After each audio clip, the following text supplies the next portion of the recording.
Bueno, buenos días. Estamos arrancando esta nueva actividad de popularización de la ciencia. Estamos esperando a Diego Moreira, que es mi compañero de charla hoy, donde vamos a estar contando algunas de las actividades que hacemos en Exactas. Este es mi primer vivo en Instagram, así que les pedimos un poco de paciencia hasta que logre encontrar a Diego. A ver si lo encuentro a Diego. Diego Temorey, estoy buscando.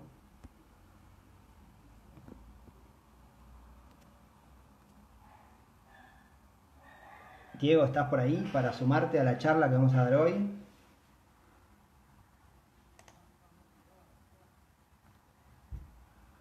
A ver, bueno, me voy presentando hasta que llegue Diego. Mi nombre es Federico Robledo. Yo soy meteorólogo. Estudié en la Facultad de Ciencias Exactas y Naturales de la UBA. Arranqué la carrera en el año 2001. Me gradué en el año 2007 y después me dediqué a hacer un doctorado en ciencias de la atmósfera y los océanos, y después de terminar el doctorado ingresé a la carrera de investigador del CONICET. Mis temas de investigación es estudiar y entender la variabilidad climática y también entender cómo se utiliza la información meteorológica para tomar decisiones, ¿sí? Tomar decisiones en temas productivos, como puede ser la producción de alimentos, tomar decisiones en las cuestiones de emergencia, como puede ser una inundación, una sequía, un incendio, entre otras cuestiones. Y se va a estar sumando en breve a la actividad Diego Moreira, que es mi compañero, que es oceanógrafo, también investigador del CONICET. Los dos damos clases en Exactas de la UBA, en la Facultad de Exactas. Y en este contexto de pandemia, donde estamos todos en el aislamiento, como una estrategia muy eficaz para cuidarnos entre todos, desde la Facultad de Exactas surgió la idea de generar, desde el equipo de popularización de la ciencia, generar charlas virtuales. Un formato posible fue este de Instagram, el que se propuso, y así arrancamos con este tipo de actividades. En esta semana se tendría que estar realizando la tradicional Semana de las Ciencias. A ver si ahí está Diego. No lo encuentro a Diego.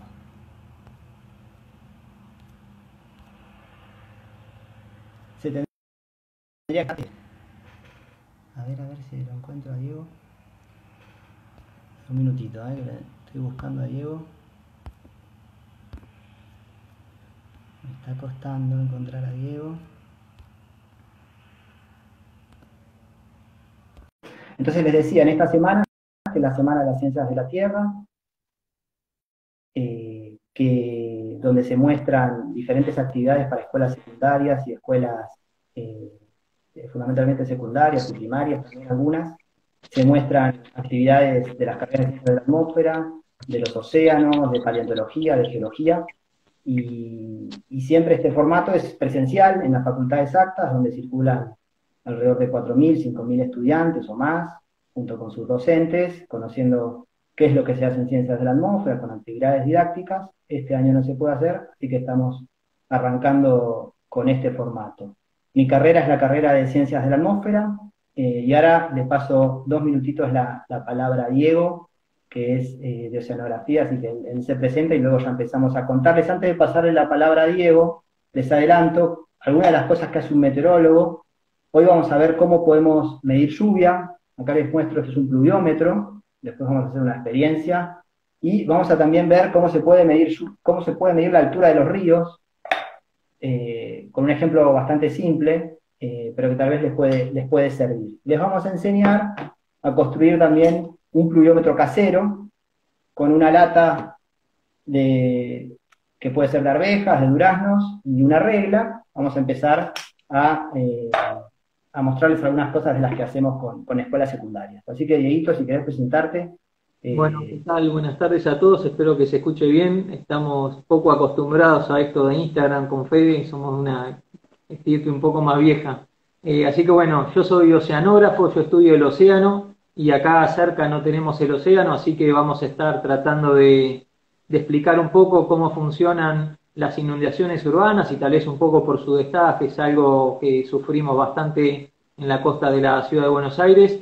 Y también, como hizo Fede, les voy a mostrar un experimento. En este caso, vamos a ver cómo trabajamos con la tierra cuando el suelo está anegado o no, cuando tiene contenido de agua o no, y cómo una lluvia, tal vez con la misma intensidad, la misma cantidad de agua que cae sobre un lugar que está seco, puede absorber más agua, y cuando ese terreno está más húmedo, el agua excede y tal vez se anegan estos lugares. Así que bueno, Diego, ¿querés contarle sintéticamente cuál es tu línea de investigación, muy cortito? exacto, para los que no saben qué es la oceanografía es una carrera que se estudia en la Facultad de Ciencias Exactas y Naturales, en el Departamento de Ciencias de la Atmósfera y los Océanos. Es una carrera bastante nueva y estudiamos el comportamiento físico del océano, ¿sí? Cómo se mueve el agua, las corrientes, las mareas, la energía que transmite ese océano, las mareas, sobre todo, cómo llegan a la costa y sobre todo cuál es el impacto que tiene en el clima o en la vida de los animales. Así que estamos en mucha correlación y bastante en sintonía con lo que hace un meteorólogo, con lo que hace un geólogo, con lo que hace un biólogo y un montón de otras ciencias. En particular yo estudio el Río de la Plata, así que sigo manteniéndome ahí en agua dulce o casi dulce y bueno, ahí vamos. Entonces ahora les vamos a contar, ya nos vamos a ir metiendo con Diego de a poquito a contarles cuál es uno de nuestros proyectos que articulamos juntos, que se llama Anticipando la Crecida, y fundamentalmente lo que nos dedicamos es a mirar los impactos de qué es lo que pasa cuando aparecen amenazas hidrometeorológicas. Entonces hay diferentes, ahí estoy dando vuelta a la cámara. Existen diferentes amenazas, no sé si alcanzan a ver las fotos. Esto es Parque Nacional Los Alerces, lo que seguramente van a estar viendo ahí es un incendio.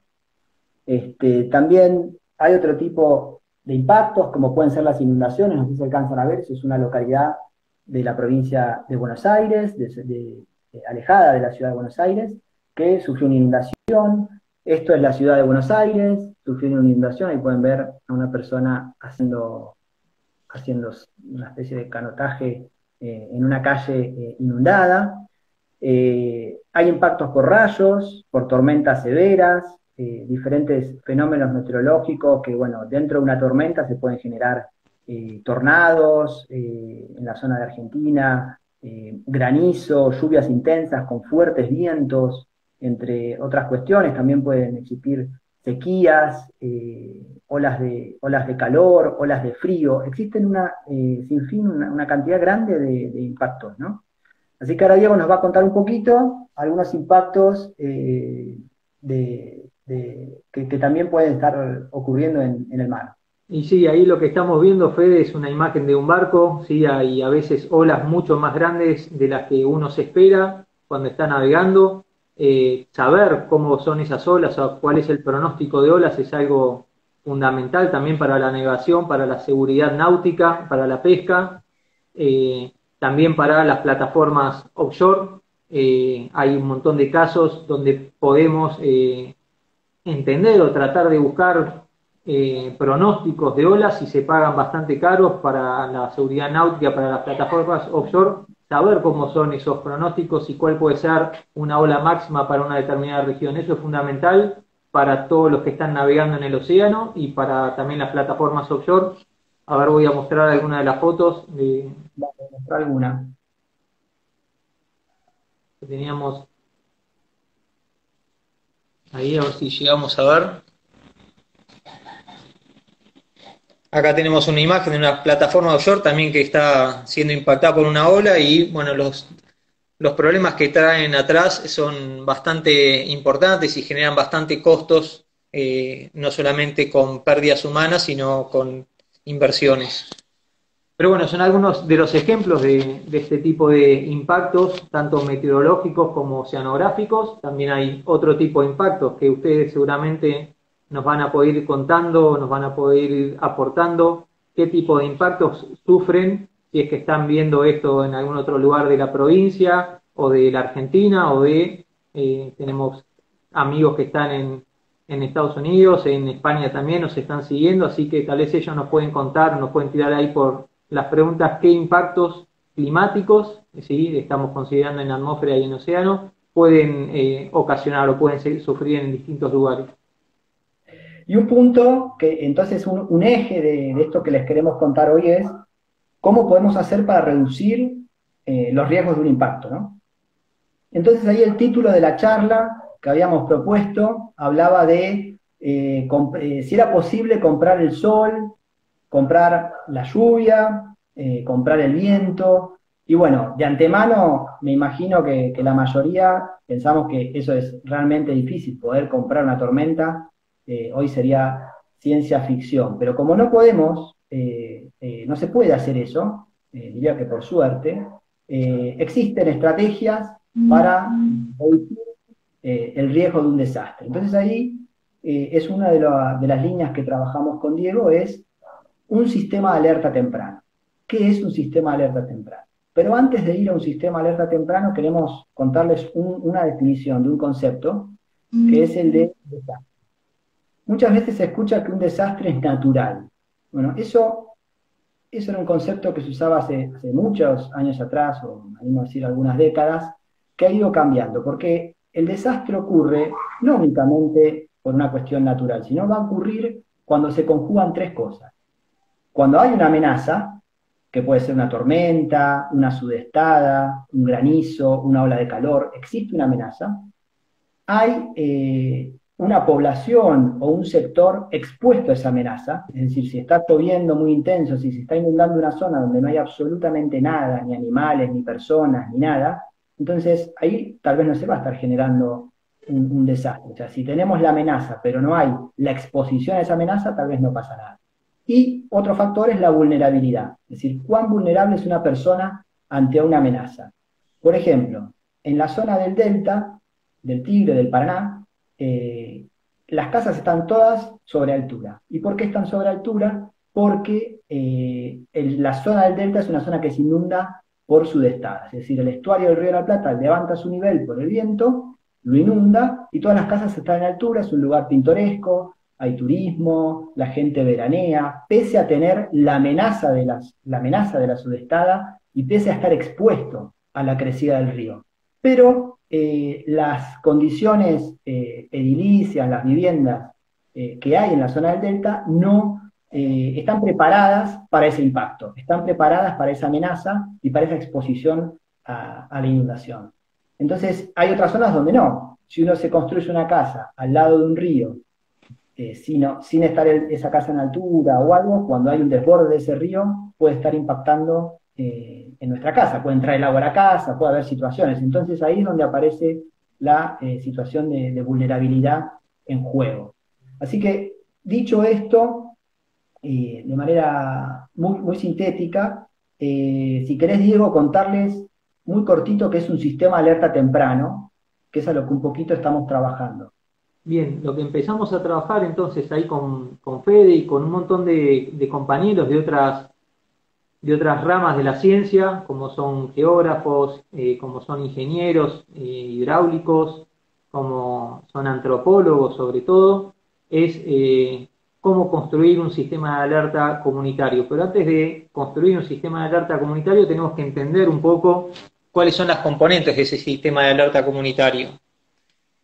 Entonces, ahí estamos viendo una imagen donde tenemos una síntesis de cómo se compone un sistema de alerta comunitario. En primer lugar, tenemos lo que es el monitoreo y la alerta, donde nosotros tenemos que estar midiendo constantemente cuál es el pronóstico de lluvia, cuál es el pronóstico de olas para una determinada región, cuál es el impacto que este puede llegar a tener, lo vamos a conocer después. Pero monitorear y estar atentos es lo que hace el Servicio Meteorológico Nacional, ¿sí? Que funciona 24 horas y todos los días del año. Están constantemente monitoreando la situación sinóptica de la atmósfera para, llegado el caso, cuando se prevé que va a llover mucho o va a haber algún tipo de evento con un impacto muy, muy importante, emitir una alerta. Ellos tienen la obligación de emitir alertas, ¿sí? Por vientos intensos, por granizo,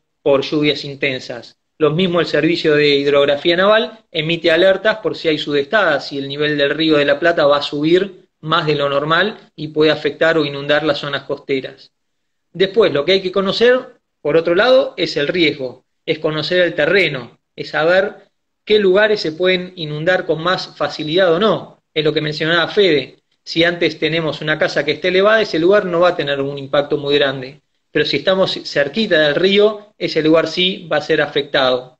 Eso es algo muy importante de conocer, el riesgo que ocurre en las determinadas zonas. No es lo mismo lo que pasa acá en la ciudad de Buenos Aires que lo que pasa en la ribera de Quilmes, que lo que pasa en el delta, si el río de la Plata sube de nivel. No es lo mismo lo que pasa en alguna de las cuencas que va a hablar ahora un poco Fede, de la provincia, no es lo mismo cuando cae una lluvia o tenemos una inundación, afecta de modo diferente los distintos lugares. Otro punto es la comunicación y la difusión. Nosotros tenemos que ser capaces de poder comunicar esta alerta y poder difundirla de un modo adecuado. La verdad que es un tema bastante importante porque muchas veces si nosotros no nos enteramos que hay una alerta, no vamos a tomar ninguna medida.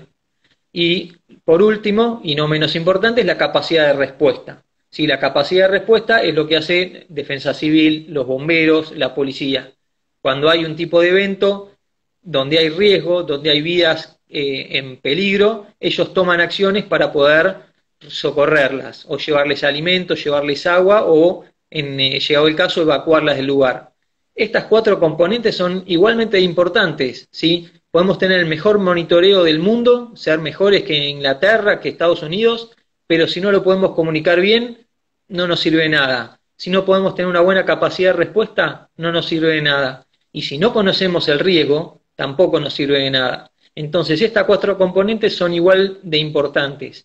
Y para generar un buen sistema de alerta, tenemos que ser fuertes en estos 4 aspectos. Y es lo que intentamos trabajar en los talleres que hacemos ahí con Fede.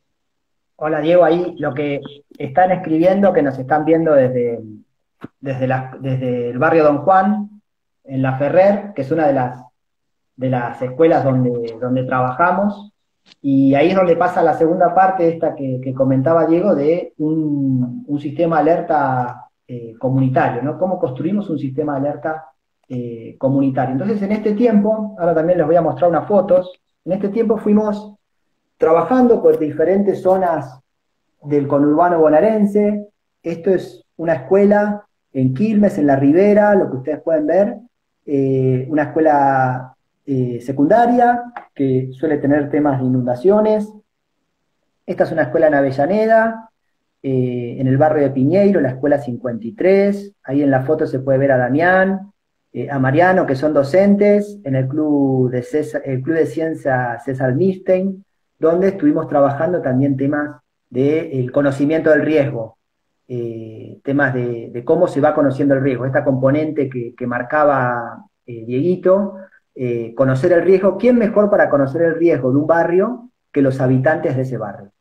Esa es un poco entonces la estrategia que tomamos en Anticipando la Crecida, es decir, para conocer cuál es la esquina que se va a estar inundando, lo mejor es dialogar con la gente del barrio. Entonces la estrategia que tomamos fue dialogar con los estudiantes dentro de una escuela secundaria pública. En este caso mostramos el ejemplo de Avellaneda, pero también lo estuvimos haciendo en otras localidades. Esto es San Antonio de Areco, la escuela número 1 de San Antonio de Areco, donde los chicos ahí pueden ver un pluviómetro, están midiendo lluvia con ese aparatito que ven ahí, que ahora vamos a explicar cómo funciona. También en una escuela rural, ahí pueden ver, esta es la escuela rural número 10 de San Antonio de Areco, con la docente Mariana, Sofía del Centro de Monitoreo del municipio de San Antonio de Areco, con quien trabajamos hace varios años ya en conjunto en esta estrategia de un SAT comunitario. Y bueno, aquí una escuela en Quilmes, otra vez. Entonces, un poco la estrategia que nos fuimos dando es empezar a dialogar con el conocimiento local que existe en un barrio. Es decir, existe un montón de conocimiento que se pone en diálogo con todo el conocimiento técnico que podemos traer de la universidad, del CONICET y otros organismos que ahora vamos a contar, lo ponemos en diálogo a todos juntos, co-construir cómo se mueve el agua en ese barrio. Es decir, de qué manera el agua sale del río, cuánto tiempo tarda en salir, cuánto tiempo queda fuera, cuándo vuelve, qué cantidad de lluvia tiene que caer para que ese barrio se inunde. Entonces ahora les vamos a mostrar, aparte del equipo, ¿sí? Ahí pueden ver, ahí estamos en una escuela en La Ferrer, ahí estamos con Diego, con Leandro, del Instituto Nacional del Agua, que es uno de los organismos del Sistema Científico Nacional, que también es docente en la Facultad de Ingeniería, Nadia, meteoróloga de exactas, ahí está también Julián, Leandro, en una actividad. Acá estamos instalando una estación meteorológica automática, está Sol, Hurtado, antropóloga de la Universidad de San Martín, que también está haciendo su doctorado, y bueno, parte del equipo, Nicolás de Oceanografía, está Mariano Re, del Instituto Nacional del Agua, y ahí lo que pueden ver son otras dos personas, que son actores que nosotros denominamos intersectoriales. ¿Y quiénes son? Adriana Berra, del municipio de La Matanza, y Juan Manuel, también del municipio de La Matanza, que son algunos de los actores con que nosotros nos acercamos al territorio para ir conociendo el territorio. Con ellos, y también acá pueden ver una foto de estudiantes secundarios de la escuela 130, el día que instalamos el pluviómetro, que se puede ver ahí arriba. Ahí está el docente Alan, no sé si se la ve a Micaela, la directora de la escuela 130, de La Ferrer, del barrio Don Juan, que recién dijeron que estaban presentes. Y un saludo a ellos en el espacio lluvia. Acá también más personas que forman parte de esta estrategia de coproducción de conocimiento, defensa civil, de La Matanza. Ahí está Viru, ahí está Rolo, ahí se la ve a Nadia, Adriana Berra y Lilian. Esto es en González Catán, en la descentralizada sur de González Catán, donde estuvimos también trabajando todo este tema de instalar. Ahí se lo ve a Sergio, este es parte del equipo, Sergio es oceanógrafo. Entonces van viendo que tenemos distintas disciplinas y distintos sectores. Una escuela secundaria con los docentes y los estudiantes de un barrio. Tenemos a un municipio en diferentes áreas, como puede ser desarrollo social, defensa civil, ciencia y tecnología de un municipio, incluso salud. Entonces eso, ahí saludan de San Antonio de Areco, que vieron a los estudiantes pasar. Eli es la directora de San Antonio de Areco, con que hicimos la actividad. Esta, por ejemplo, es una recorrida con los chicos de la 130 por el barrio Don Juan para conocer el riesgo. Ellos fueron en un mapa marcando las zonas que se inundan, las zonas que no se inundan, por dónde entra el agua, cuánto tiempo tarda en salir. Fueron relevando en un mapa en papel que después lo digitalizamos. Y ahí se suma un actor más, que es el Instituto Geográfico Nacional, donde hay parte del equipo es Paula Nicou, Ignacio Gatti, que con ellos dedicamos un poquito a toda esta tarea de toda esa información que está socialmente en el barrio, ir sistematizándola, digitalizándola y que quede de acceso para tomar decisiones a la población o a un barrio en particular. Sí, Diego, sí, Diego, si querés. Sí, digamos, también abramos el diálogo. Me interesaría también escuchar el resto de las personas que están ahí presentes y mandando mensajes. Si tienen algún tipo de pregunta específica que podamos responder, ahí nos apunta Mica, Cami nos apunta cómo que tiremos esa propuesta también para que puedan ir preguntando por ahí.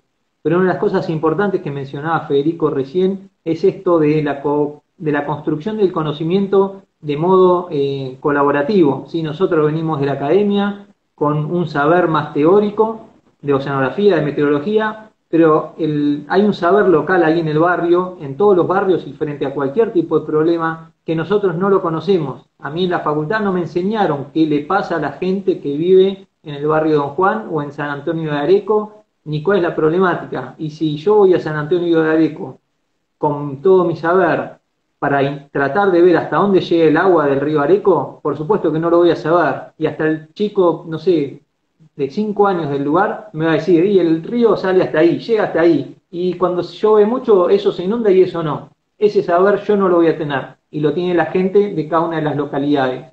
Por eso esa co-construcción del conocimiento es fundamental para que entre todos podamos construir ese sistema de alerta. No solamente de la parte técnica o de la academia. Ahí hay una pregunta muy buena, Diego, que la vi pasar, es que ¿cuál es el rol de los antropólogos en este proyecto de investigación, en esta estrategia de abordaje?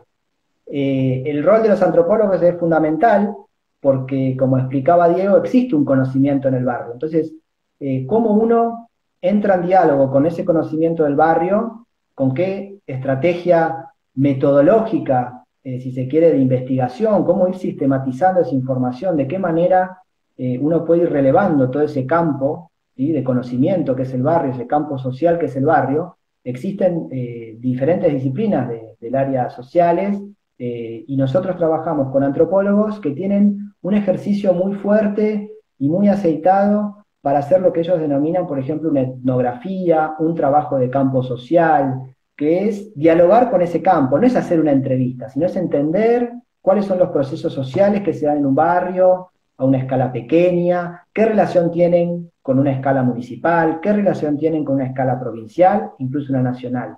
Es decir, entender en profundidad qué es lo que está pasando en ese barrio, y no es una única entrevista una vez, sino que un antropólogo hace un trabajo de campo en un barrio de manera sostenida en el tiempo. Tal vez puede estar 6 meses, 1 año, 2 años, trabajando junto a una defensa civil para entender cuáles son los procesos que se dan en una defensa civil. Hacia adentro de la defensa civil, hacia el resto del municipio, hacia la comunidad. O sea que el rol del antropólogo en este proyecto es realmente fundamental, es estratégico. Por eso dijimos un proyecto interdisciplinario. Es decir, no alcanza solo con la información meteorológica para reducir riesgo de desastres, hay que entender un montón de procesos sociales y dinámicas sociales que se pueden dar en un barrio, que no es nada simple. Y ahí es donde el aporte del equipo de antropología, Sol, Julieta, Valeria, nos viene muy bien al equipo de meteorólogos, Camila, Nadia, los ingenieros, Mariano, Leandro, ese diálogo, porque hablamos distintos idiomas en algún punto. No es el mismo lo que habla un meteorólogo, lo que habla un ingeniero, lo que habla un antropólogo. Entonces nos requiere un esfuerzo empezar a coordinar un poquito ese mismo lenguaje en común, entender los tiempos de cada disciplina. Es todo un ejercicio ese trabajo interdisciplinario. Y sobre todo, sí, sobre todo, esa pregunta me parece interesante. Sí, ahí vamos a las preguntas. Sobre todo lo que hacemos es aprender de ellos. Sí, yo aprendí mucho de los antropólogos, aprendí mucho de los ingenieros, de los geógrafos, así que la idea es aprender entre todos, y aprendo muchísimo cada vez que nos toca ir a algún barrio a tratar de, entre todos, hacer esta construcción. Uno lo que siempre va a seguir haciendo es aprender. Uno no se tiene que cansar de aprender. Así que claro, vamos. Esto que dice Diego, como que no hay un conocimiento más fuerte que otro. Si están todos los conocimientos en igualdad de condiciones, en una misma mesa, no es que viene la academia a decir nosotros sabemos y le vamos a explicar cómo funciona el agua en tu barrio, porque no lo sabemos, sino como ya explica Diego antes, es el barrio el que nos tiene que explicar cómo funciona el agua, y ahí nosotros ir construyendo nuestros modelos de inundación y cómo funciona el terreno, etcétera. Y algo entonces que también queríamos comentar, estoy viendo si encuentro alguna foto, pero no. Algo también que es importante entender es que es una cuenca, ¿no? Una cuenca de un río. Uno tiene un río y una cuenca es toda la zona donde colecta agua ese río y lo hace subir o bajar, ¿sí? Entonces, nosotros trabajamos en fundamentalmente la cuenca, ahí está mostrando Diego, la cuenca del río Matanza. El río Matanza, porque había una pregunta ahí que vimos al pasar de por qué elegimos ciertos barrios. Bueno, elegimos los barrios que tienen impacto, y en particular los que están dentro de la cuenca del río Matanza, que comprende muchos partidos: el partido de General Las Heras, partido de Cañuelas, Morón, partido de Matanza, Ezeiza, Esteban Echeverría, es decir, un montón de partidos de jurisdicciones, si se quiere, administrativa, política, están dentro de la cuenca de Matanza, que es si se quiere, una delimitación física del terreno, que es por donde se mueve el agua. Es decir, cualquier gota de agua que caiga dentro de la figura amarilla que ven por ahí, va a ir a parar al río Matanza. y todo ese agua drena hacia el Río de la Plata y sigue su curso. Entonces, ¿qué es lo importante acá? ¿Qué es lo que pasa en Argentina? ¿Por qué tenemos tantas inundaciones? Argentina es una zona de llanuras, desde Formosa hasta La Plata, sacando algunas zonas de montaña en Córdoba o la cordillera, es una gran llanura. Entonces imaginen si ustedes vuelcan un vaso de agua sobre una mesa, el agua no se va a mover, va a quedar sobre la mesa. En cambio, si la vuelcan sobre un tobogán, ese agua va a tender a correr rápidamente. ¿Qué es lo que pasa en Cuenca Matanza y en todas las cuencas del país? Las que son de llanura, el agua se mueve muy, pero muy lento. Entonces, si hay mucha lluvia, mucho exceso de agua, el agua se mueve lento, tarda en salir, y si supera un determinado umbral de lluvia, en un momento el río no alcanza a sacar todo el agua y empieza a desbordar, ¿sí? Entonces, esto es un fenómeno, la provincia de Buenos Aires tiene 33 cuencas de ríos, 33 cuencas fluviales, y hay un montón más en todo el país. Y todas muy de llanura. Entonces, ahí un poco la estrategia que fuimos construyendo en este proyecto, todos juntos, es de hacer un monitoreo, como explicó Diego, comunitario. ¿Qué es lo que monitoreamos? Bueno, por ejemplo, altura del río. ¿Cómo monitoreamos la altura del río? Con una regla. Entonces acá vamos a mostrar una regla que instalamos junto al espacio, ahí lo pueden ver a Diego, esto es un arroyo que va al Matanza, ahí pueden ver al final, allá al fondo está el río Matanza, este es un arroyo que está en un barrio que se llama Nuestro Futuro, en González Catán. Acá nosotros trabajamos con el espacio Manitos de Barrio, con Emilce, con Adriana Berra, con Camila Magno, del espacio Creo en tu Voz, diferentes organizaciones sociales, ONGs, municipios, que trabajan en esta zona que suele inundarse cuando llueve mucho. Entonces, lo que nosotros hicimos fue instalar una regla, que ahí pueden ver la regla, no sé si alcanzan a ver a Diego, con una regla, que la regla va sometida en la pared, y con eso lo que medimos es la altura. Entonces, si se fijan, en un día de lluvia, vean cómo cambió. Esta es la situación sin lluvia, situación con lluvia en el barrio Nuestro Futuro. Estas fotos las pasan los referentes locales, como Serenilce, toda la gente que vive en el barrio, se armó una cadena ahí de monitoreo comunitario en el barrio, que lo que hacen es ir monitoreando esto, y nosotros lo cuantificamos con la regla. Le ponemos un valor a esa altura que nos sirve a nosotros para pensar, por ejemplo, o validar modelos de simulación de cómo se comporta el nivel del río. Por ejemplo, eso es el trabajo de tesis de Nadia, que es una de las meteorólogas que está trabajando en el proyecto, ¿sí? Entonces, eso a nosotros nos sirve, y nos sirve mucho, este monitoreo comunitario, porque nos permite a nosotros mejorar el entendimiento de cómo se comporta esta cuenca, la cuenca del río Matanza, para determinados eventos de lluvia. Entonces, Dieguito, yo les voy a mostrar ahora cómo medimos, un ejemplo simple de cómo medimos la altura. Imaginen, acá tenemos un pote con agua azul, la coloreamos para que se vea un poquito más, para que quede más lindo. Y acá tengo una regla, ¿sí? Que arranca en el 0 y sube. Entonces, ¿cómo se mide la altura? Es muy simple. Es la altura. No hay mucho que mostrar. Ahí ven, 6 centímetros y medio de altura de río. Entonces, esto es lo que mide los vecinos del barrio Nuestro Futuro, nos lo comparten y nosotros lo cuantificamos. ¿Qué es lo otro que miden los vecinos del barrio Nuestro Futuro? La lluvia. Nosotros instalamos un pluviómetro, que no sé si alcanzan a ver, pero tiene una graduación, que si uno hace llover, vamos a hacer llover con esto azul, imaginemos. Que también hicieron un pluviómetro casero, que es fácil de hacer, así que...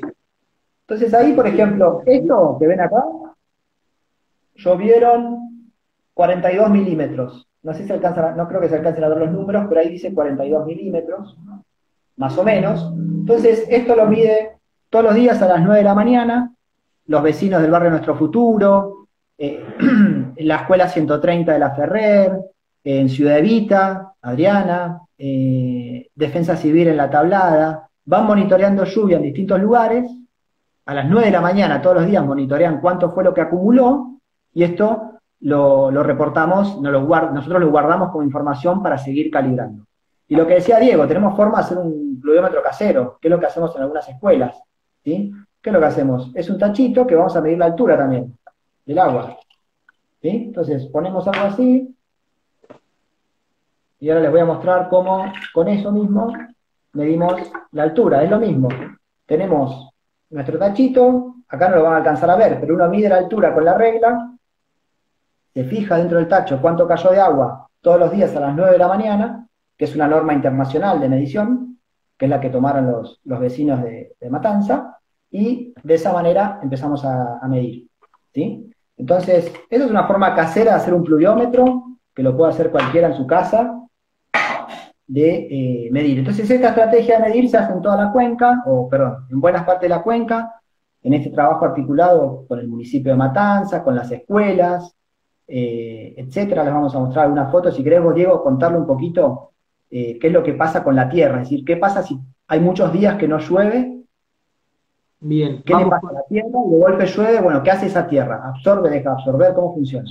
vamos a ir con ese experimento y ahí, Fede, nos tiraron también unas preguntas que vamos a responder ahora en un ratito, así que sean pacientes. Y también, bueno, en la página de Exactas tienen un montón de información, popularización Exactas UBA del Facebook también, hay un montón de información disponible. Entonces, vamos a ver un experimento. Yo acá lo que hice son 2 tachitos con tierra, ¿sí? Casi con el mismo volumen de tierra, ¿sí? Porque trabajamos en Exactas y nos enseñan a que los experimentos se tienen que repetir con las mismas cantidades, si no, no son repetibles. Y tengo la jarra medidora que estaba trabajando en la cocina recién, esta época así de forma virtual y no en el aula magna, nos lleva a conseguir todas las cosas que tenemos en casa. Entonces, fíjense si llegan a ver, acá la tierra está húmeda, tiene bastante humedad, pero abajo no tiene agua, no tiene nada de agua ahí abajo, ¿sí? Y la tierra que tenemos acá es una tierra que está casi seca.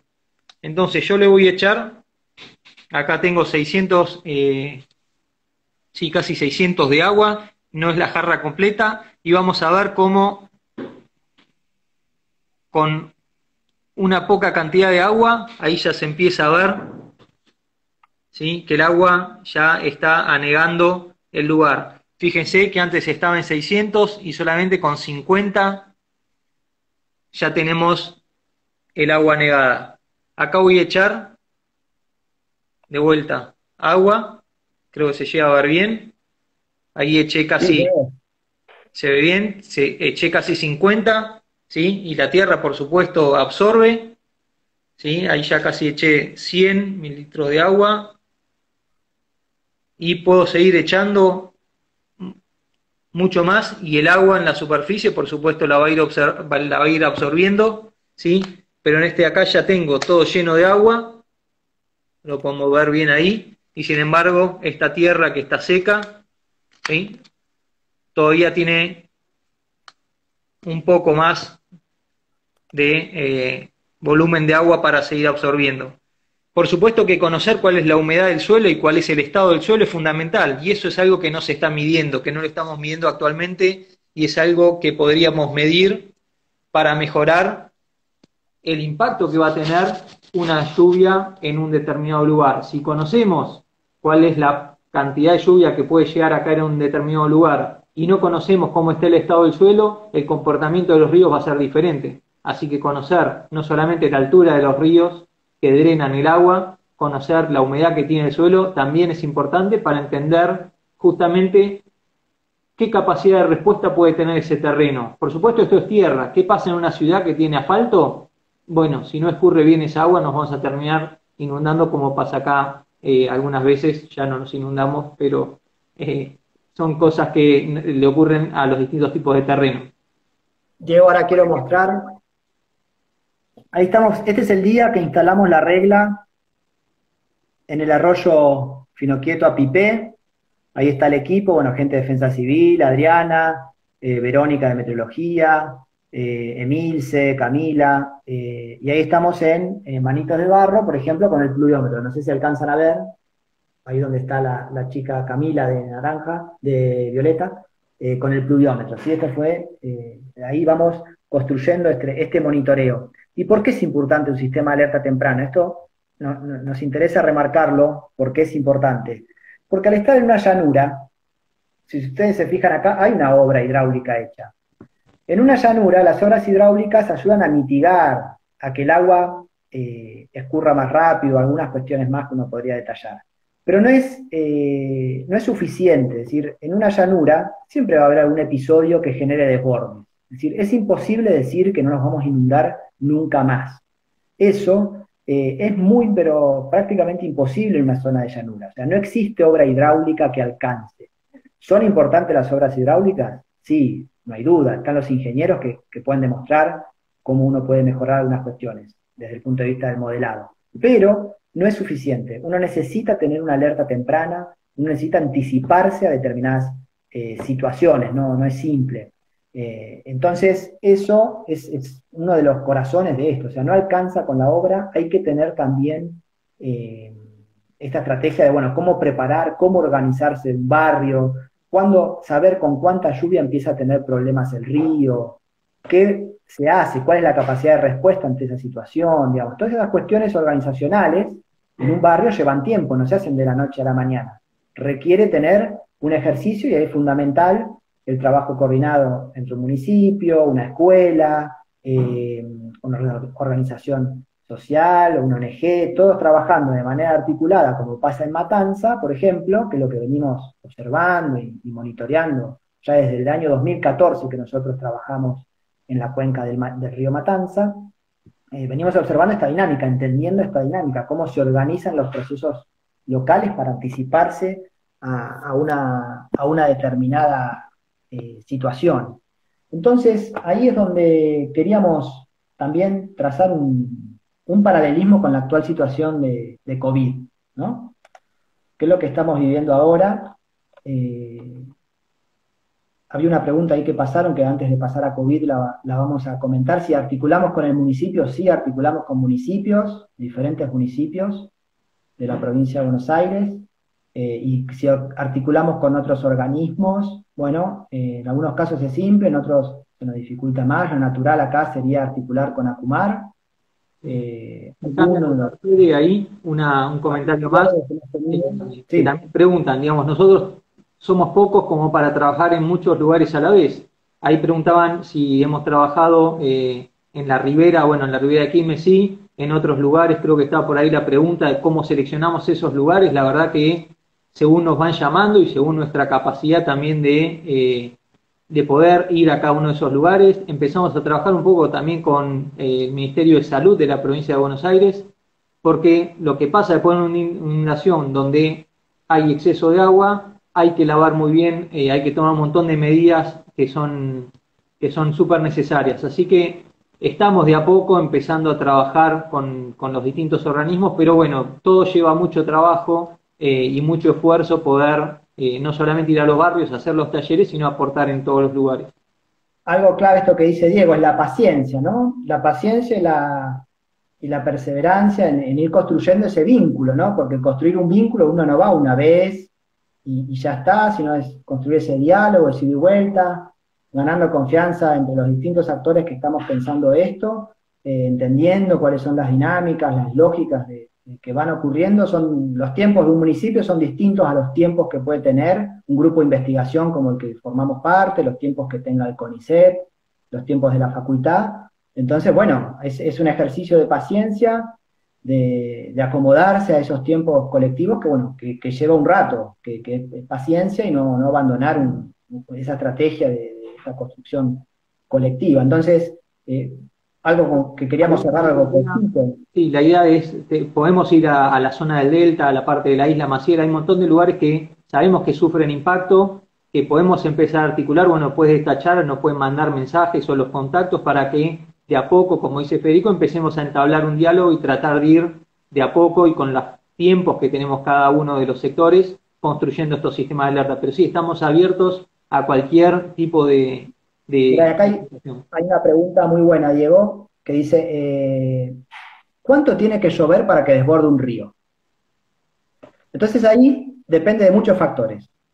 Va a depender del tamaño de ese río, de esa cuenca, y por ejemplo, lo que tenemos medido hasta ahora en Cuenca de Matanza, depende la situación, si es verano o invierno, depende si el suelo estaba seco o no, pero entonces ahí uno encuentra un rango de precipitación que en el orden de 3 a 4 días, si llueven entre 80, entre 80 y 100 milímetros, el río queda en un nivel al límite de situación de riesgo.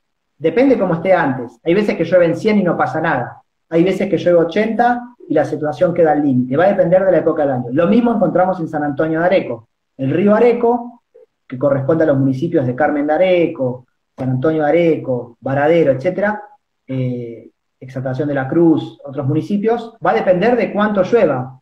Ha habido situaciones de desborde con 60 milímetros y ha habido situaciones de no desborde con 80 milímetros. Depende de mucho cómo está el suelo, de qué, cómo llueve, cuán intenso llueve, si es espaciada, si es de golpe. Hay un montón de factores que entran en juego, y ni hablar del uso del suelo, que no nos vamos a meter ahora porque sería toda otra charla de qué pasa cuando uno cambia el suelo, qué le pasa a la cuenca. Si uno saca vegetación nativa y pone otro tipo de vegetación, a un cultivo como soja, ¿cómo responde la cuenca? ¿Qué pasa? Esa es otra pregunta más larga. Pero a ver, Diego, Y una más. ¿algo más? Sí, muchas veces, y hemos aprendido trabajando ahí en Matanza, llueve mucho tal vez en la cuenca alta de la cuenca, ¿sí? En una parte que está lejos de donde nosotros vivimos, y esa agua en algún momento llega hasta el lugar donde estamos nosotros. Y tal vez en nuestro lugar llovió poquito o no llovió mucho, pero en la cuenca alta sí llovió mucho. Y toda esa agua que acumuló el río en algún momento llega hasta el lugar donde nosotros vivimos, y el río ahí desborda porque no llovió mucho, llovió moderadamente, pero el agua que traía toda la cuenca era mucha, y eso también hace que puedan llegar a desbordar. Así que eso también es importante, entender que el monitoreo no es solamente en un lugar, y si yo monitoreo mi lugar, ya estoy bien. Yo tengo que monitorear toda la cuenca y compartir esa información. Justamente esta red de monitoreo que proponemos con Federico es para que yo sepa lo que me pasa en mi lugar, pero también esté atento a lo que pasa en otras escuelas del resto de la cuenca. Y compartir esa información nos permite justamente entender cuál es el movimiento del agua en toda esta cuenca. Entonces, con esto queríamos con Diego acá, hicimos como a modo de síntesis, para reducir el riesgo de desastre, en el caso de inundaciones, bienvenidas sean las obras hidráulicas, pero no alcanzan con obras hidráulicas. Entonces necesitamos un sistema de alerta temprano, y un sistema de alerta temprano con foco en la gente, con foco en el barrio, no únicamente en los organismos técnicos. Para construir eso necesitamos dialogar con el territorio, dialogar con un barrio, con sus actores, que son múltiples, como ya los dijimos. Entonces ahí tenemos el caminito de síntesis de qué es lo que intentamos entender y poder dimensionar cómo funciona esto. Entonces ahí vamos a hacer un paralelismo muy sintético, sin ser médicos, ni sanitaristas, ni virólogos, que es lo que estuvo pasando con el COVID hasta ahora. O sea, ¿cómo podríamos construir una relación entre lo que pasó con el COVID y un sistema de alerta temprano? Todo empezó en diciembre, muy lejos de Argentina, donde se emitió una alerta de que había un virus que estaba con cierta dinámica. Se empezó a monitorear en esos países, puntualmente en China, siguió en Japón, y al tiempo, en febrero-marzo, ese virus se traslada el epicentro a Europa, fundamentalmente en Italia, ¿sí? Ahí estamos monitoreando, estamos alertando sobre una situación en marzo, y en ese momento la Organización Mundial de la Salud dice, bueno, estamos ante una pandemia, emite una alerta, ¿sí? Hay una comunicación, hay una difusión, estamos repasando las componentes de un sistema, así que acá las tenemos, ¿sí? Hay una alerta, un monitoreo, que es esto que decimos de la situación, de cuántos casos, qué es lo que viene pasando. Hay una comunicación y difusión, se empieza a entender cómo trabaja ese virus, qué es lo que hace, hay todo eso. Hay un conocimiento del riesgo, es decir, cómo nos contagiamos. Bueno, si no me lavo las manos, empieza que el virus ataca a cuestiones respiratorias, etcétera. Empezamos a conocer el riesgo de este virus, ¿sí? Lo vamos conociendo, y se va construyendo una capacidad de respuesta, ¿sí? Una capacidad de respuesta que, por ejemplo, una forma es la cuarentena. El aislamiento social preventivo es una forma, porque hoy no existe una vacuna, no existe algún otro tipo de tratamiento más que evitar contagiarse.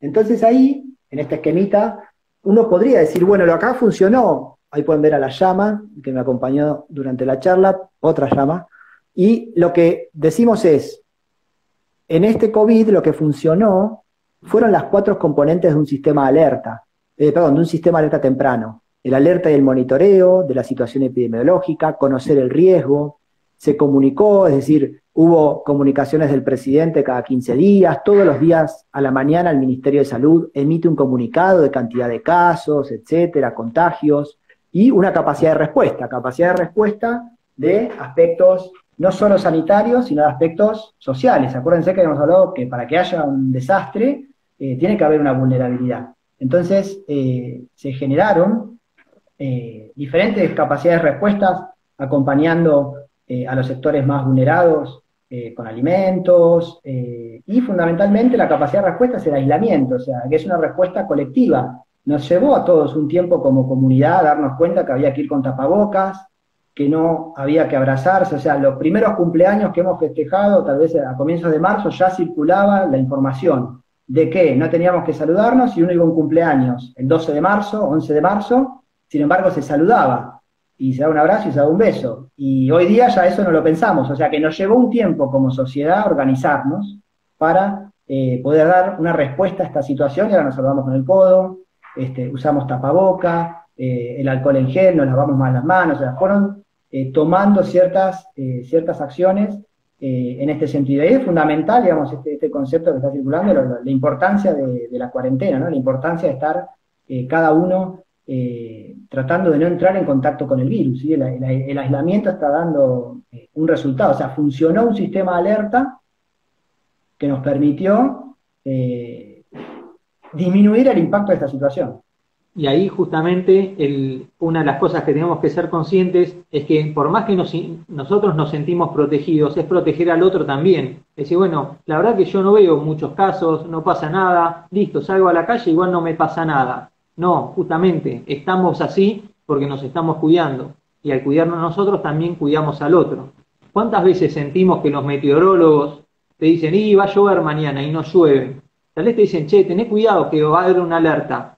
Bueno, sí, pero la otra día es que no pasó nada. No es así. Justamente hay que cuidarse, siempre tratar de estar sobreprotegidos y no entrar en esa dinámica de, bueno, la otra vez no pasó nada, ahora salgo porque no va a pasar nada. No, justamente, muchas veces lo que hacemos mal es en no llevar el apunte a las alertas que se emiten, que están para cuidarnos.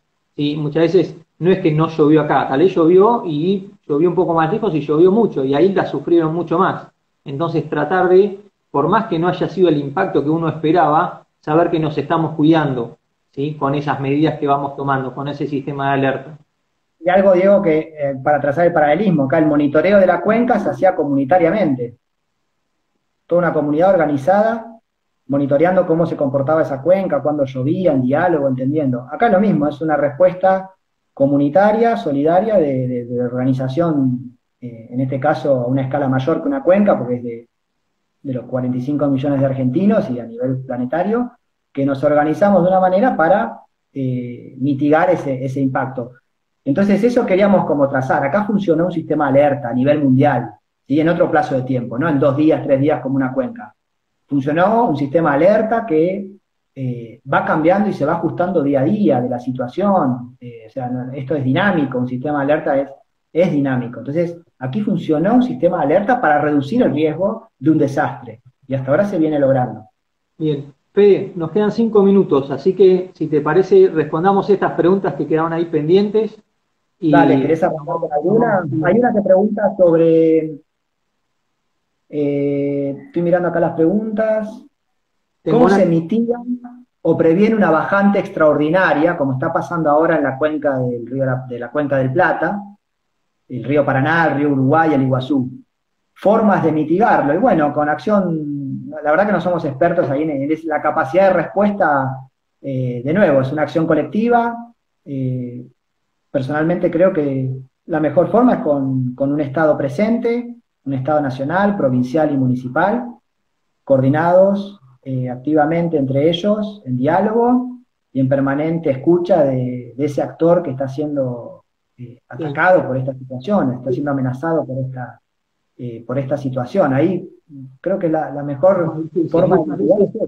Pensar, por ejemplo, los pescadores en Chaco, se sabe que con esta bajante los pescadores artesanales están teniendo problemas y bueno, la provincia de Chaco organizó un comité para acompañar a esos pescadores, desde Muchas asistencia veces económica, pensar, entender, etcétera. A ver, Diego. en algunos ríos que tienen embalses, justamente guardan agua y cuando hay una bajante dejan drenar un poco más de agua, pero es mucho más complejo que una inundación donde uno tiene que sacar el agua más rápido. Pero bueno, es un tema complejo también que es para estudiar. Para los Después ríos también se dice cota o nivel del agua, está muy bien. hay otra pregunta y es, ¿qué resultados negativos tiene esta pandemia en la atmósfera? La verdad que es todo muy nuevo, imagino que será materia de estudio para la meteorología y la oceanografía mundial, si esta pandemia deja algún saldo al sistema climático. Me parece muy apresurado decirlo ahora. Eh, va- Seguramente vayan a surgir líneas de investigación. Hay- Imagino que queda menos de 5 minutos, Dieguito, así que tal vez nos podemos ir despidiendo de Igual alguna manera, nuestro respondo un review. par de preguntitas más que habían quedado ahí. Habían preguntado si hay estudios oceanográficos en la Antártida. Así que sí, los hay y a nivel mundial. Y mando un gran saludo a Eduardo y a Martita y a mis amigos antárticos. Tuve la oportunidad de estar Diego ahí. fue a la Antártida. Sí, Tendríamos que haber mostrado una foto tuya en la Antártida. sí, sí, sí, sin abrazar a los pingüinos porque no se puede, pero estando ahí presente. Pero sí, hay estudios antárticos y Argentina es muy fuerte en ese lugar. Mando un gran saludo a todos ellos y a toda la gente del Instituto Antártico Argentino que lleva un montón de años cumpliendo misiones ahí. Las materias tanto de ciencias de la atmósfera como oceanografía, hay algunas difíciles, otras no tan difíciles, mucha matemática, mucha física, para poder entender las ecuaciones que gobiernan los movimientos en la atmósfera y en el océano. Tanto en la página de la Facultad de Divulgación como de Popularización tienen toda la información de las carreras y de las materias, y clases virtuales posiblemente después de este vivo y después de este clases virtuales que estamos aprendiendo a dar en la comunidad docente y también los estudiantes. Seguramente podamos llegar a hacer clases virtuales online de meteorología y oceanografía que no se dan en otros lugares del país y que tanto piden. A ver, hay bastante interés en otros lugares de nuestro país sobre estas disciplinas. Así que un poco Así ahí. que, Diego, si te parece, nos vamos despidiendo y esperamos volvernos a encontrar eh, presencialmente en alguna actividad en terreno, en la facultad. Y bueno, no sé, les dejamos un saludo a todos. Y bueno, gracias, Dieguito. Bueno, Fede, gracias, saludos a todos y al resto del equipo. La verdad, saludar al resto de los que conformamos Anticipando la Crecida, que hay un montón de gente atrás, recién nos estaban apuntando las preguntas, Cami, bueno, Nadia, Ibero. Así que un abrazo para todos los que nos acompañan y sobre todo a las comunidades de los barrios, que son los que sufren lamentablemente estas inundaciones. Y yendo a la pregunta que registrábamos acá de ¿se puede comprar la lluvia del sol? Por supuesto que no, y por eso tenemos que cuidarnos, por eso tenemos que generar estos sistemas de alerta temprana y estar unidos entre todos y tratar de construir entre todos este conocimiento. Gracias, Fede. Nos vamos con vos. Chau a todos.